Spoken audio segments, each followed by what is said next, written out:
Bismillahirrahmanirrahim. Assalamualaikum warahmatullahi wabarakatuh. Syukur Alhamdulillah kita bisa berjumpa kembali di channel Muhasabah Fiddin. Semoga dengan perjumpaan kita ini dicatat sebagai amal ibadah dan diberkahi oleh Allah Subhanahu wa Ta'ala. Salawat dan salam selalu dan tetap tercurahkan kepada junjungan alam Nabi kita, Nabi mulia, Nabi besar Muhammad sallallahu alaihi wasallam. Allahumma salli ala Sayyidina Muhammad wa ala ali Sayyidina Muhammad. Harapan dan doa saya kepada sahabat semua, saudara semua dimanapun berada yang sedang menonton video ini, semoga Allah Subhanahu wa Ta'ala senantiasa memberikan kesehatan, keafiatan, dipanjangkan umur, dimurahkan rezeki, dimudahkan segala urusan, dan tetap dalam lindungan Allah Subhanahu wa Ta'ala. Amin, Allahumma amin. Sahabat beriman yang dirahmati Allah, tak ada kebahagiaan yang paling diimpikan oleh manusia selain dicintai oleh penciptanya, Allah Subhanahu wa Ta'ala. Berbagai cara dan upaya kita lakukan supaya bisa mendapatkan ridho dari Allah Subhanahu wa Ta'ala, baik itu dalam ibadah, aktivitas, bahkan dalam hendak tidur pun kita selalu ingin mencari ridho Allah Subhanahu wa Ta'ala. Hal tersebut kita lakukan semata-mata untuk bisa mendapatkan perhatian dari Sang Khaliq. Karena keutamaan ketika kita dicintai Allah Subhanahu wa Ta'ala, insya Allah kita akan mendapat kenikmatan di dunia, terlebih lagi kenikmatan di akhirat. Rasulullah Shallallahu Alaihi Wasallam pernah bersabda, apabila Allah mencintai seorang hamba, maka dia menyeru Jibril, sesungguhnya Allah mencintai fulan, maka cintailah ia. Maka Jibril pun mencintainya. Lalu Jibril menyeru penduduk langit, sesungguhnya Allah mencintai si fulan, maka cintailah ia. Maka penduduk langit pun mencintainya. Setelah itu kecintaannya diteruskan kepada penduduk di bumi. Hadis riwayat Bukhari.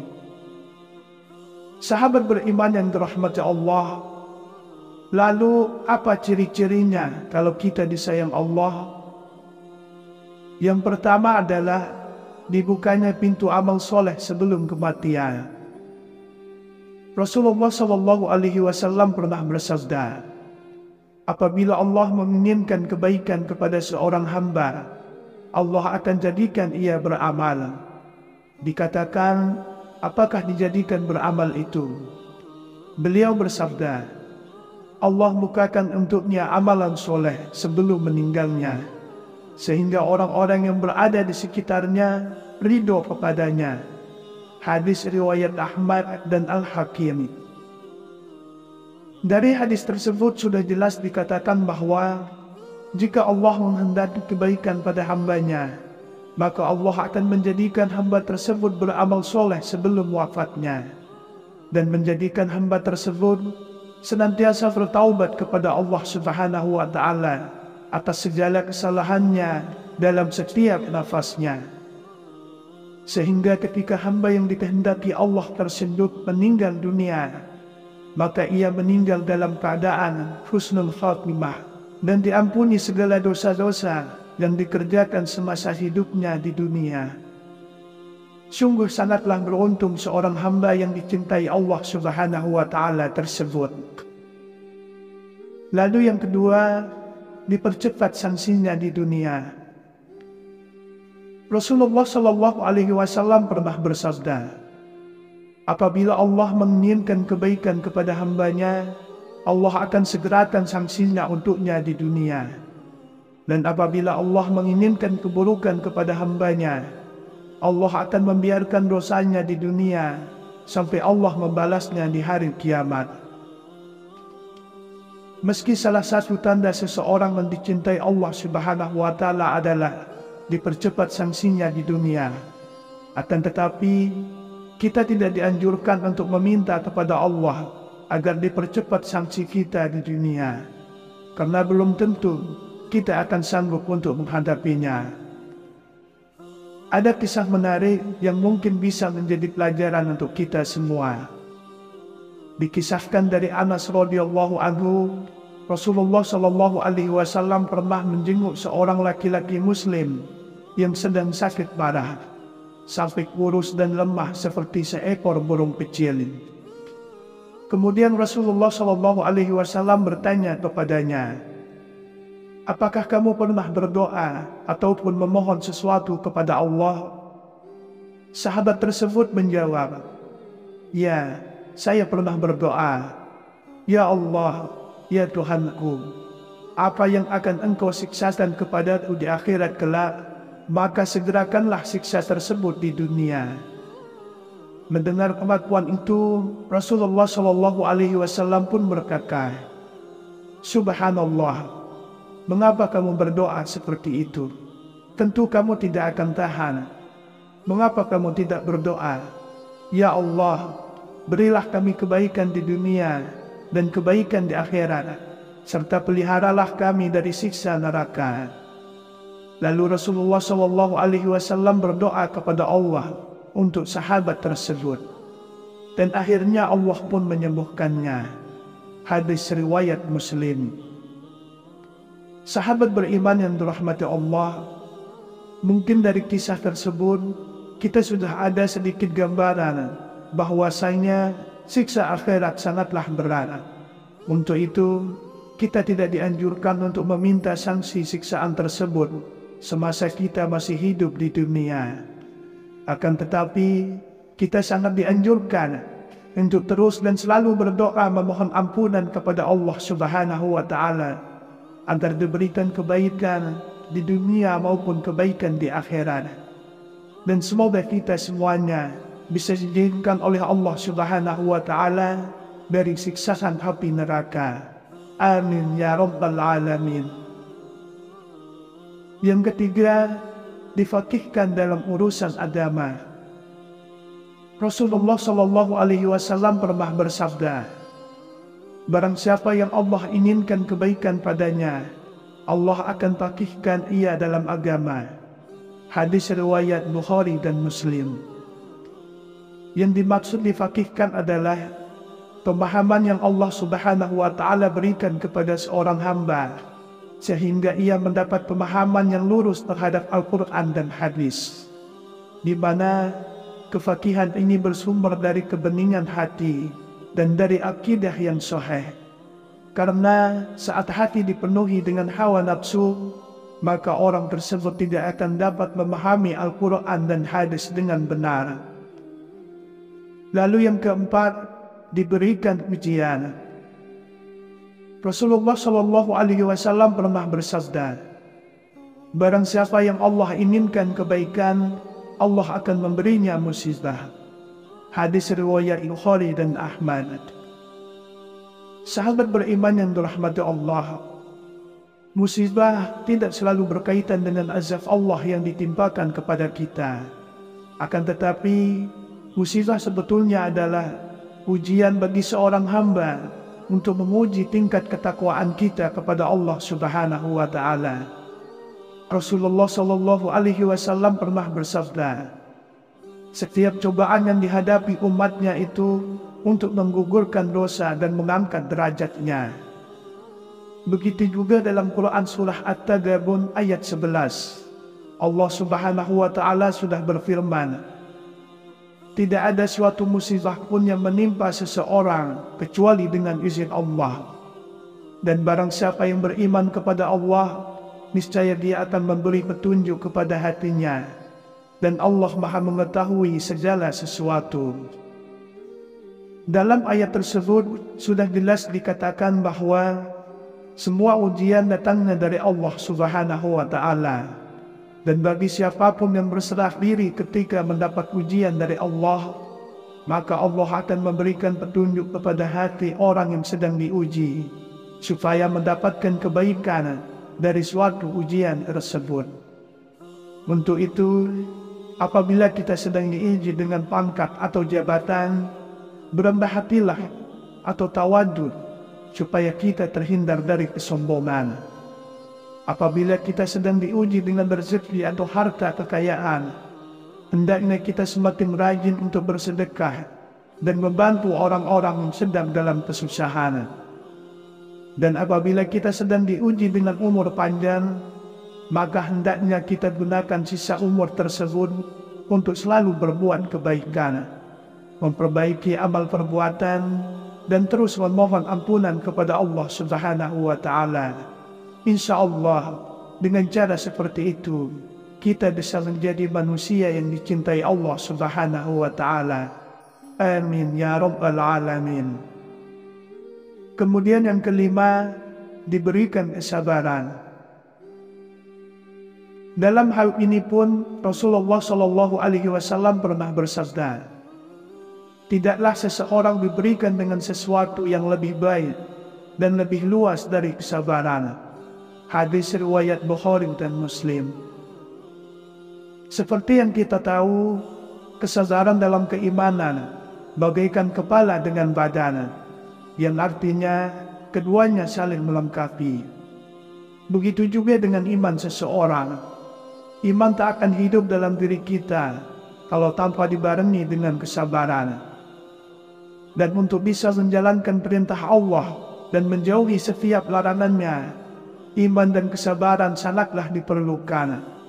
Karena iblis dan bala tentaranya tak akan pernah diam untuk menyesatkan manusia dari jalan Allah. Tak ada kebahagiaan yang paling diimpikan oleh manusia selain dicintai oleh penciptanya, Allah Subhanahu wa Ta'ala. Berbagai cara dan upaya kita lakukan supaya bisa mendapatkan ridho dari Allah Subhanahu wa Ta'ala, baik itu dalam ibadah, aktivitas, bahkan dalam hendak tidur pun kita selalu ingin mencari ridho Allah Subhanahu wa Ta'ala. Hal tersebut kita lakukan semata-mata untuk bisa mendapatkan perhatian dari Sang Khaliq. Karena keutamaan ketika kita dicintai Allah Subhanahu wa Ta'ala, insya Allah kita akan mendapat kenikmatan di dunia, terlebih lagi kenikmatan di akhirat.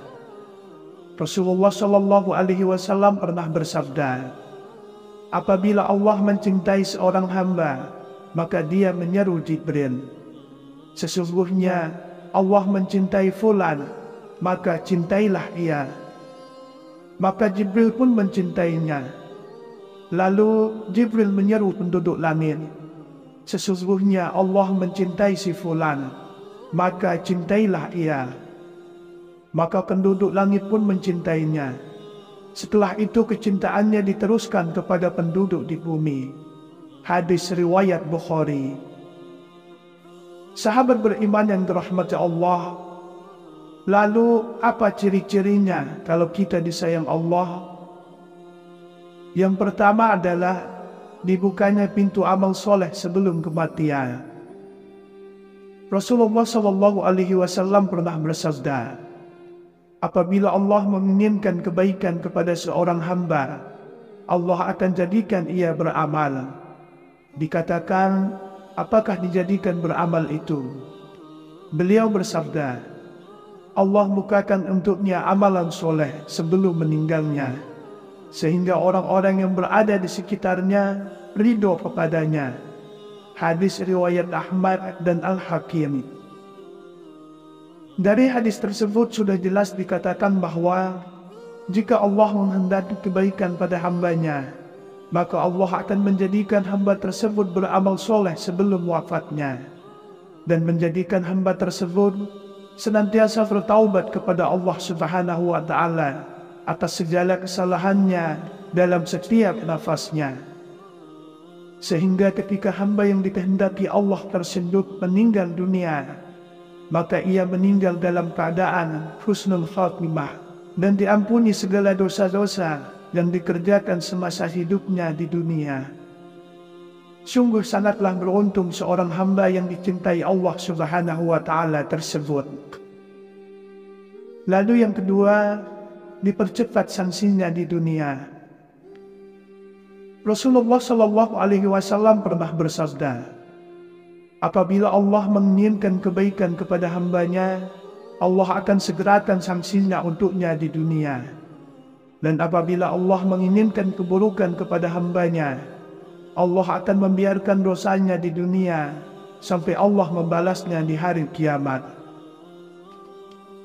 Meski salah satu tanda seseorang yang dicintai Allah Subhanahu wa Ta'ala adalah dipercepat sanksinya di dunia, akan tetapi kita tidak dianjurkan untuk meminta kepada Allah agar dipercepat sanksi kita di dunia, karena belum tentu kita akan sanggup untuk menghadapinya.